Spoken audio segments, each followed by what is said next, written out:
গরিব মানুষ আমার তো লোকে এই ডিসি অফিসে 4 দিন আগে বাড়ি থেকে চলে এসছে। হ্যাঁ চলে এসছে। উনি এক সময় আকন্দে বাড়ি থাকে, এক সময় সর্ষেডাঙ্গায় থাকে, এক সময় ওই 10 মাইলে যেই থাকে, বুঝেছেন? এই করে বেড়ায়। আর ওই টেনে টেনে আসলো, ভিক্ষি মিক্ষি আসলো, এইসব করে। মাথা মানে ওর খারাপ হয়ে গিয়েছে। কি হচ্ছে, নেশার ইনজেকশন? হ্যাঁ, নেশার ইঞ্জেকশন ব্যবহার করি।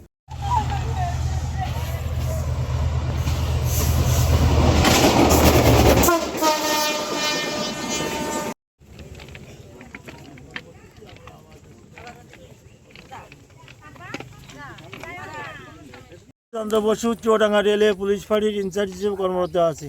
অদ্য 3 ঘটিকার সময় চৌডাঙ্গা রেল স্টেশন মোহাম্মদ মিজানুর রহমানের মেমোর মাধ্যমে জানতে পারি যে চৌডাঙ্গা রেল স্টেশনের আওতাধীন মমিনপুর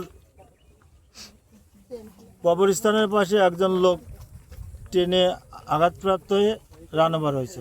উক্ত সংবাদ সূত্র যাচাইয়ের জন্য ঘটনাস্থলে আসি এবং ঘটনার সত্যতা পাই এবং স্থানীয় জনসাধারণ এর মাধ্যমে লাশের নাম ঠিকানা সংগ্রহ করি, লাশের পরিচয়ে বাড়িতে সংবাদ দিই। লাশের বড় ভাই হাসিবুল, চাচাতো ভাই এবং লাশের ভাতিজা, লাশের মেয়ে, লাশের জামাই এসে শনাক্ত করে। তা সে তাদের ভাষ্যের মতে সে একজন নেশাগ্রস্ত লোক ছিল, ইনজেকশন, এবং তার নামে এর আগেও মাদক মামলা আছে।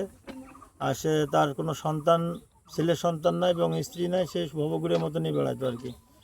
যার প্রেক্ষিতে সে অ্যাক্সিডেন্ট করে মারা গেছে। বাকিটা আমাদের ঊর্ধ্বতন অফিসারের সাথে কথা বলে আইনগত ব্যবস্থা নেওয়া হবে। Thank you.